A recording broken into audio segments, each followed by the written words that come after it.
Hi friends, welcome to my channel Priyatarangalu audio stories in Telugu. ఈ channel మీకు నచ్చితే like చేసి సబ్స్క్రైబ్ చేయండి. విరాజ సమేతం పార్ట్ 6. విరాజ్ క్యాబిన్ నుంచి బయటికి వచ్చి తడబడే అడుగులతో, అంతులేని ఆలోచనలతో తన సీట్లో కూర్చుంటుంది సమీత.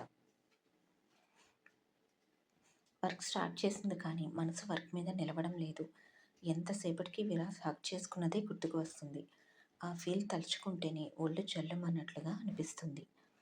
అయినా విరాజ్ సార్ అన్ని స్టెప్స్ ఎక్కమంటే ఎలా ఎక్కాను నేను? ఏదైతే అది అయిందని నో చెప్పవచ్చు కదా. తను ఏం చెప్పినా ఎందుకు చేస్తున్నాను హిట్లర్ అని ఎక్కువగా తిట్టుకుంటూనే నాకే తెలియకుండా ఎక్కువగా తలుచుకుంటున్నానా? విరాజ్ దగ్గరికి వస్తే నాకు తెలియకుండానే నా గుండె సవ్వడి పెరుగుతుంది. ఏమిటిదంతా? ఆ అని అనుకుంటూ అర్థం కాక తల పట్టుకుంటుంది సంహిత. విరాజ్ పరిస్థితి కూడా ఇందుకు భిన్నంగా ఏమీ లేదు. ప్రతి క్షణం సంహిత స్పర్శని ఫీల్ అవుతున్నాడు. అబ్బా, ఈ రాక్షసు నన్ను ఏదో మాయ చేస్తుంది, తనకు దూరంగా ఉండాలి అనుకుంటూ గట్టిగా తల విదిల్చి సిస్టంలో వర్క్ చేసుకుంటూ ఉంటాడు. సాయంత్రం వరకు ఎలాగో గడిపి ఆఫీస్ నుంచి బయలుదేరుతుంది. మార్నింగ్ విరాజ్ చేయించిన ఫీడ్స్కి స్కూటీ డ్రైవ్ చేసే ఓపిక లేక స్కూటీని సెల్లార్లోనే వదిలేసి క్యాబ్ బుక్ చేసుకుంటుంది సంహిత. సాగర్ కూడా ఏదో అయింది అన్నట్లుగా వర్క్ క్లోజ్ చేసి అమూల్య ఆలోచనలతో అలాగే చైర్లో తల వెనక్కి వాలుస్తాడు. విరాజ్ బయలుదేరుతూ సాగర్ కోసం క్యాబిన్కి వస్తాడు. ఎప్పుడూ లేని సాగర్ ఆలోచిస్తూ ఉండడం గమనిస్తాడు విరాజ్. ఏమైందిరా అలా ఉన్నావు అంటాడు చైర్లో కూర్చుంటూ. ఏమీ లేదురా, కొంచెం హెడేక్ అంతే, వెళ్దామా అంటాడు సాగర్. సరే అని ఇద్దరు బయలుదేరతారు. విరాజ్ డ్రైవ్ చేస్తూ ఉంటాడు. తన వైపు చూస్తూ ఆలోచిస్తుంటాడు సాగర్. ఈరోజు నాకు పూర్తిగా అర్థమైందిరా, నేను అమూల్యని ప్రేమిస్తున్నాను. కానీ నీకు ఈ విషయం ఇప్పుడే చెప్పలేను. నీకే కాదు, అమూల్యకు కూడా చెప్పలేను. ఎందుకంటే నువ్వు ఇలా ఉంటే నా లైఫ్ నేను చూసుకొని హ్యాపీగా ఉండలేనురా. అలాగని అమూల్యను కూడా దూరం చేసుకోను. టైం వచ్చే వరకు వెయిట్ చేస్తాను. నీ లైఫ్లోకి ప్రేమ వచ్చిన మరుక్షణం నేను అమూల్యకి ప్రపోజ్ చేస్తాను అని మనసులో అనుకుంటూ ఉంటాడు సాగర్. సురేఖ ఇచ్చిన జ్యూస్ తాగి కొంచెం రిలాక్స్ అవుతుంది అమూల్య. ఫీవర్ ఇంకా తగ్గలేదురా అంటుంది దిగులుగా సురేఖ. తగ్గిపోతుందిలేమా, నువ్వు టెన్షన్ పడకు అంటుంది అమూల్య. సంహిత ఇంకా రాలేదేంట్రా, అది వస్తే నువ్వు కొంచెం హ్యాపీగా ఉంటావు అంటుంది. ఆంటీ అంటూ లోపలికి అడుగు పెడుతుంది సంహిత. ఇద్దరు నవ్వుకుంటారు, సంహితకి నూరేళ్ళు అనుకుంటూ. ఎలా ఉన్నావురా, తగ్గిందా ఫీవర్ అంటూ కంగారు పడుతూ అడుగుతుంది సంహిత. పర్వాలేదు, నువ్వు కంగారు పడకు అంటుంది అమూల్య చిన్నగా నవ్వుతూ. కొంచెంసేపు తన దగ్గర కూర్చొని బయలుదేరుతుంది సంహిత.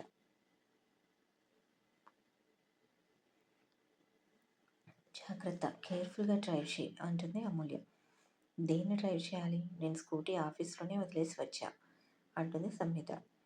దేనికి అని అడుగుతుంది అమూల్య ఆశ్చర్యపోతూ. సంహిత మార్నింగ్ విరాజ్ తన పెట్టిన టార్చర్ మొత్తం చెప్తుంది. హక్ చేసుకోవడం చెప్పదు. అంతా విని అమూల్య పడి పడి నవ్వుతుంది. సంహిత బొంగమూతి పెడుతుంది. సర్లే నవ్వనులే అంటుంది అమూల్య. ఇంటికి వెళ్ళి ఫ్రెష్ అయ్యి మేడ మీదకి వెళ్తుంది తండ్రితో పాటుగా.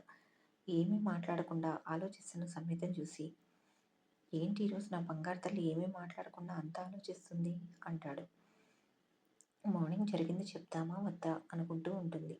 అని అంటాడు శ్రీనివాస్.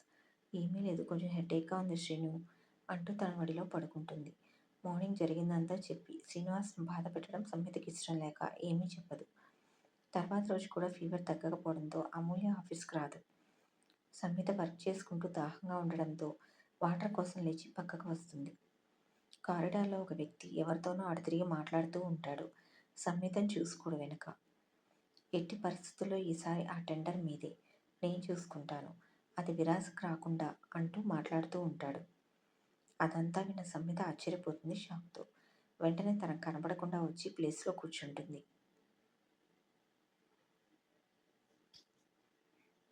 తేరుకొని ఇతను కంపెనీని మోసం చేయడానికి ఎలా రెడీ అయిపోయాడు, దీని వెనక ఎవరున్నారు అని ఆలోచిస్తుంది. ముందు రేపు ఇంపార్టెంట్ టెండర్ వేయాలి. ఇప్పుడు ఏం చేయాలి, ఈ విషయం విరాజ్ సార్కి చెప్తే నన్ను నమ్ముతాడా? అలా అని చెప్పకపోతే అతను అనంత పని చేస్తే కంపెనీకి ప్రాబ్లం కదా అనుకుంటూ ఒక నిర్ణయానికి వస్తుంది. తర్వాత రోజు టెండర్ ఆఫీస్. అందరూ టెండర్ సబ్మిట్ చేసి రిజల్ట్ కోసం వెయిట్ చేస్తూ ఉంటారు. ఎందుకు విరాజ్ జరగని దానికోసం అంత ఎదురు చూస్తావు?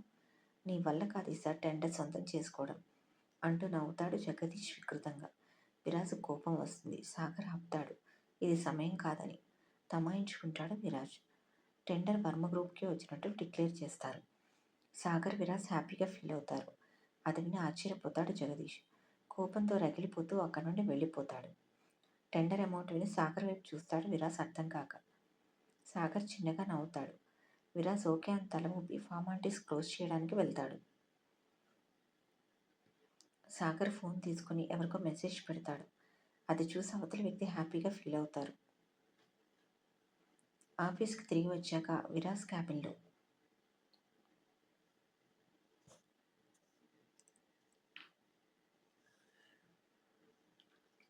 అసలు ఏమైందిరా, మనం ఫైనలైజ్ చేసి టెండర్ అమౌంట్ అది కాదు కదా, చివరి నిమిషం ఎందుకు మార్చావు, ఏమైంది అంటాడు సాగర్తో. చెప్తాను అని సాగర్ చెప్పడం స్టార్ట్ చేస్తాడు. టెండర్ వేసే ముందు రోజు ఎక్స్క్యూజ్ మీ సార్ అన్న పిలుపు విని సంహితను చూసి ప్లీజ్ కమ్ అంటాడు సాగర్. సార్ రేపు మనం ఎవరికి తెలియకుండా టెండర్ అమౌంట్ చివరి నిమిషంలో చేంజ్ చేయాలి, కుదురుతుందా అంటుంది. సాగర్ ఆశ్చర్యంతో లేచి నిలబడతాడు. ఏమైంది సంహిత అంటాడు అర్థం కాక. సంహిత చెప్తామా వద్దా అనుకుంటూ ఆలోచిస్తూ ఉంటుంది. పర్వాలేదు చెప్పు అంటాడు సాగర్. సంహిత తాను విన్నదంతా చెప్తుంది. కోపంతో పిడికిలు బిగుస్తుంది సాగర్కి. నేను చూసుకుంటాను, థ్యాంక్ యూ సంహిత అంటాడు సాగర్. చిన్నగా నవ్వి వెళ్ళిపోతుంది. అంతా విన్న విరాజ్ కోపం పీక్స్కి వెళ్ళిపోతుంది. ఎంత ధైర్యం ఉంటే నా దగ్గర వర్క్ చేస్తూ నన్నే మోసం చేయాలని చూస్తాడు అంటాడు. ఈ లోపల కంగ్రాట్స్ సార్ అంటూ లోపలికి వస్తాడు భార్గవ్. మరుక్షణం భార్గవ్ చెంప పగులుతుంది. సాగర్ కొట్టిన దెబ్బకి కింద పడతాడు భార్గవ్. సార్ ఎందుకు కొట్టాడు అంటాడు చెంప పట్టుకొని. వీడు ఇంకా నడుస్తున్నాడు రా అంటూ విరాజ్ పిచ్చిగా కొడతాడు భార్గవ్ని. ఎంత ధైర్యం ఉంటే నన్నే మోసం చేయాలని చూసావు అంటూ. భార్గవ్కి అర్థమై చెమట్లు పట్టేస్తాయి. ఇప్పుడు మీకు కూడా అర్థమైపోయింది కదా ఆ వ్యక్తి భార్గవ్. నువ్వు నా కంపెనీలో ఎప్పటి నుంచో వర్క్ చేస్తున్నావు, అయినా నీ బుద్ధి చూపించావు. రీసెంట్గా జాయిన్ అయిన సంహిత తన లాయల్టీని చూపించి నీ నుండి కంపెనీకి ప్రాబ్లం రాకుండా కాపాడింది అంటూ మళ్ళీ కొడతాడు విరాజ్. ఇన్ని రోజులు ఇక్కడ వర్క్ చేశామని జాలి తలిచి వదిలిపెడుతున్నా, లేకపోతే జైల్లో ఉండేవాడివి. నీకు 5 నిమిషాలు టైం ఇస్తున్నా, ఈ లోపల నా కంపెనీని వదిలి వెళ్ళాలి, ఇంకోసారి ఎప్పుడూ నాకు కనిపించకూడదు అంటాడు కోపంగా. భార్గవ్ వెళ్ళిపోతూ నిన్ను వదిలిపెట్టని అని కసిగా సంహిత వైపు చూస్తూ అనుకుంటాడు. విరాజ్ పిలుస్తున్నాడని ఆఫీస్ పోయి చెప్పగానే తన క్యాబిన్కి వచ్చి సార్ అంటూ పిలుస్తుంది. విరాజ్ సీట్లో నుంచి లేచి దగ్గరికి వస్తాడు. అసలే కొట్టుకుంటున్న సంహిత గుండె ఇంకా ఫాస్ట్గా కొట్టుకుంటుంది విరాజ్ దగ్గరికి రాగానే. సంహిత దగ్గరికి వచ్చి నిలబడి అలాగే చూస్తాడు సంహిత వైపు. సంహితకి ఏమీ అర్థం కాక సార్ అనే లోపే గట్టిగా హక్ చేసుకుంటాడు విరాజ్ సంహితని. సంహిత ఫ్రీజ్ అయిపోతుంది. ఒక్కసారిగా గుండె కొట్టుకోవడం ఆగిపోతుందేమో అనిపిస్తుంది. విరాజ్ పర్సుకి పరవశంతో కళ్ళు మూసుకొని అలాగే ఉండిపోతుంది. సంహిత కొద్దిసేపటికి తేరుకొని ఇబ్బందిగా చిన్నగా కదిలేసరికి ఇంకా గట్టిగా హత్తుకుంటాడు విరాజ్. షాక్ అయిపోతుంది సంహిత. కొంచెంసేపటికి తేరుకున్న విరాజ్ సంహితకి దూరంగా నిలబడి సారీ సంహిత అన్నాడు. నవ్వలేక నవ్వుతుంది సంహిత. థ్యాంక్ యూ సంహిత, నువ్వు చాలా హెల్ప్ చేశావు అంటాడు. పర్వాలేదు సార్, ఇది నా జాబ్ అని చిన్నగా నవ్వుతుంది. హిట్లర్కి థ్యాంక్స్ చెప్పడం కూడా తెలుసా అనుకుంటుంది మనసులో. అది వినపడినట్లుగా నువ్వు అసలు మామూలు దానివి కాదు, ఏమన్నావు, నాకు థ్యాంక్స్ చెప్పడం రాదా? పోనీలే హెల్ప్ చేసావని థ్యాంక్స్ చెప్తే నన్నే కామెంట్ చేస్తావా అంటూ చేయి వెనక్కి మెలిపెట్టి దగ్గరకు లాక్కుంటాడు. సార్ అంటుంది భయంగా. ఏంటో అన్నారు తమరు అంటాడు. ఇప్పుడు నేనేమీ అనలేదు కదా సార్ అంటుంది బిక్కుమొహం పెట్టుకొని. నేను ఆల్రెడీ నీకు ఒకసారి చెప్పాను, నువ్వు మనసులో ఏమనుకున్నా నాకు తెలిసిపోతుందని. అయినా ఎంత ధైర్యం ఉంటే నన్ను కామెంట్ చేస్తావు మరలా అంటాడు విరాజ్. సరే, ఇంకెప్పుడు మీ గురించి మనసులో కూడా ఏమీ అనుకోను సార్, నన్ను వదిలేస్తే వెళ్ళిపోతా అంటుంది క్యూట్గా ఫేస్ పెట్టి. ఇంకోసారి ఇలా నన్ను కామెంట్ చేసావంటే నువ్వు ఇలా క్యూట్గా పప్పీ ఫేస్ పెట్టి అడిగినా వదలను, పనిష్మెంట్ ఇస్తాను, అర్థమైందా అంటాడు గట్టిగా. తల ఊపుతుంది అయిందన్నట్లుగా. ఇక వెళ్ళు అంటాడు తన వదిలి. మరుక్షణం అక్కడ నుండి పారిపోతుంది సంహిత. తన దగ్గరికి వచ్చిన విక్రమ్ చూసి ఏంట్రా వెళ్ళిన పని ఏమైంది అని అడుగుతాడు కోపంగా. డాడ్ భార్గవ్తో మాట్లాడాను అంటూ విరాజ్ ఆఫీస్లో జరిగిందంతా చెప్తాడు. ఎవరు ఈ సంహిత, నాకు తన ఫుల్ డీటెయిల్స్ కావాలి అంటాడు విక్రమ్తో జగదీష్. సరే డాడ్ అంటూ వెళ్ళిపోతాడు విక్రమ్. చేతి దాకా వచ్చిన టెండర్ని నాకు కాకుండా చేసావు. మొదటిసారి ఆ విరాజ్ను ఓడించే అవకాశం వస్తే దాన్ని జరగనీయకుండా చేసావు. ఈ సంగతి చెప్తా అనుకుంటాడు కోపంగా. సాయంత్రం ఇంటికి వెళ్ళగానే ఫ్రెష్ అయ్యి శ్రీలక్ష్మిని శ్రీనివాస్ని ఒక దగ్గర కూర్చోబెట్టి తను విరాజ్కి ఎలా హెల్ప్ చేసిందో అంతా చెప్తుంది ఆనందంగా. చిన్నపిల్లల నా కూతురు ఎంతైనా బంగారమే, అది ఎక్కడుంటే అక్కడ ఆనందమే ఉంటుంది. ఉండు, నీకోసం నీకు ఇష్టమైన క్యారెట్ హల్వా చేసి తీసుకొస్తా అంటూ కిచెన్లోకి వెళ్తుంది శ్రీలక్ష్మి. శ్రీనివాస్ కూడా కూతురు చేసిన పనికి గర్వంగా ఫీల్ అయి మెచ్చుకుంటాడు సంహితని. నీకు తెలుసా శ్రీను, మా సా మా సాగర్ సార్ అయితే టెండర్ ఆఫీస్లో టెండర్ డిక్లేర్ అవ్వగానే మెసేజ్ పెట్టారు టెండర్ సక్సెస్ అని. థ్యాంక్స్ కూడా చెప్పారు తెలుసా అంటుంది హ్యాపీగా. ఇంకా మా విరాజ్ సార్ కూడా అని తన హక్ చేసుకోవడం గుర్తుకు వచ్చి సైలెంట్గా ఉండిపోతుంది తలదించుకొని. ఏంట్రా చెప్పు అంటాడు శ్రీనివాస్ సంహిత వైపు చూస్తూ. అదే శ్రీను, విరాజ్ సార్ కూడా థ్యాంక్స్ చెప్పారు నాకు అని చెప్పి లోపలికి వెళ్ళిపోతుంది సైలెంట్గా. కూతురు గురించి పూర్తిగా తెలిసిన తండ్రి కదా, సంహితలో వచ్చిన మార్పుని వెంటనే కనిపెట్టగలిగాడు శ్రీనివాస్. చూద్దాం ఏమవుతుందో అనుకుంటూ తను కూడా ఆలోచిస్తూ ఉండిపోతాడు.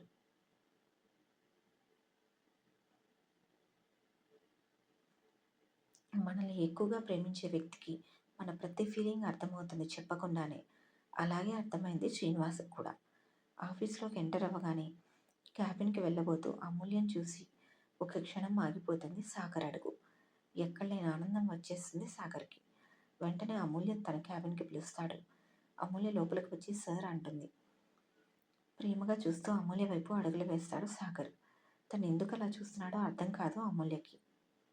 అమూల్యకి బాగా దగ్గరకు వచ్చేస్తాడు సాగర్, అడుగు కూడా దూరం లేకుండా. టెన్షన్ వచ్చేసింది అమూల్యకి, ఏం జరుగుతుందో అర్థం కాక. అమూల్య చెంప మీద చేయి వేసి ప్రేమగా ఎలా ఉన్నావురా, ఫీవర్ తగ్గిందా అని అడుగుతాడు సాగర్. సాగర్ అంత దగ్గరికి వచ్చి అలా అడుగుతుంటే అసలు ఏమీ అర్థం కాక అలాగే సాగర్ని చూస్తూ ఉంటుంది అమూల్య. ఎలా ఉంది అని అడిగితే అలానే చూస్తావేంటి, నిన్నే అమ్మో ఫీవర్ తగ్గిందా అంటాడు సాగర్. అమూల్య అప్పుడు తేరుకొని తగ్గింది సార్, ఫైన్ అంటుంది కొంచెం దూరంగా జరగబోతుంది. అమూల్యను పట్టుకొని తనకు మరలా చాలా దగ్గరగా నిలబెట్టుకొని ఏం కాదు ఇలానే ఉండు అంటాడు. సార్ అంటూ టెన్షన్గా చూస్తూ ఉంటుంది. డోంట్ ఫీల్ టెన్స్ అమ్మో, ఓకేనా అంటాడు లాలనగా బుగ్గ మీద చేయి పెట్టి. అమూల్య సరే అన్నట్లుగా తల ఊపుతుంది, ఏదో మంత్రం వేసినట్లుగా. నువ్వు దగ్గరగా ఉన్నంతసేపు నాకు తెలియలేదు. నీకు ఫీవర్ వచ్చి 3 days రాకపోయేసరికి నాకు చాలా బాధగా అనిపించింది. నువ్వు ఎలా ఉన్నావు అని ప్రతి క్షణం ఆలోచిస్తూనే ఉన్నాను. ఇప్పుడు చాలా హ్యాపీగా ఉంది నేను చూశాక. Take care about your self, సరేనా అంటాడు ప్రేమగా. అలాగే అన్నట్లుగా తల ఊపుతుంది అమూల్య. సరే వెళ్ళి వర్క్ చేసుకో అంటాడు తననే ఆరాధనగా చూస్తూ సాగర్. అమూల్య వెళ్ళి తన ప్లేస్లో కూర్చొని ఆలోచిస్తూ ఉంటుంది. సాగర్ని కొత్తగా చూస్తున్నట్లుగా అనిపిస్తుంది. అంతలేని ప్రేమ తన కళ్ళలో కనిపిస్తుంది, కానీ అర్థమయ్యి కానట్లుగా అనిపిస్తూ ఉంటుంది. అమ్మో ఇంకా ఆలోచిస్తే బుర్ర పోయేలా ఉంది అనుకుంటూ వర్క్ స్టార్ట్ చేసుకుంటుంది అమూల్య.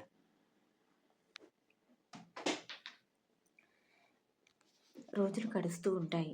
సాగర్కి తన మీద ఉన్న ప్రేమ కళ్ళల్లో కనిపిస్తున్న మాటలో ఎప్పుడూ చెప్పలేదు అనుకుంటూ క్లారిటీకి రాలేకపోతుంది అమూల్య. అయినా నేను అలా ఆలోచించకూడదు, తన స్థాయికి నేను సరిపోను అనుకుంటుంది. సాగర్ విషయంలో తనకి క్లారిటీ లేదు కాబట్టి సంహితకు కూడా ఏమీ చెప్పదు అమూల్య. ఒకరోజు ఆఫీస్లో తన క్యాబిన్లో వర్క్ చేసుకుంటూ ఉంటాడు విరాజ్. ఉన్నట్టుండి గుండెల్లో అలజడిగా అనిపిస్తుంది విరాజ్కి. ఏమీ లేదులే అనుకుంటూ మరలా తిరిగి వర్క్ స్టార్ట్ చేసుకుంటాడు. గుండెల్లో అలజడి ఇంకా పెరుగుతుంది. వెంటనే విరాజ్కి ఒకటి గుర్తుకు వస్తుంది. ఫాస్ట్గా బయటికి వస్తాడు. సంహిత సీటు వైపు చూస్తాడు, తను కనిపించదు. చుట్టూ చూస్తాడు కంగారుగా, ఎక్కడా కనిపించదు. సాగర్ ఏమైనా వర్క్ చెప్పాడేమో అని ఫాస్ట్గా సాగర్ క్యాబిన్కి వచ్చి సంహిత ఎక్కడా అంటాడు టెన్షన్గా. నాకు తెలియదురా అన్న మాట పూర్తి కాకుండానే అమూల్య దగ్గరికి వచ్చి సంహిత ఎక్కడా అంటాడు. సాగర్ కూడా ఏం జరిగిందో అర్థం కాక విరాస్ వెనకే బయటికి వస్తాడు. అమూల్య టెన్షన్గా లేచి నిలబడుతుంది. చెప్పు అంటాడు గట్టిగా. పల్లవి కీర్తి టెన్షన్గా చూస్తారు.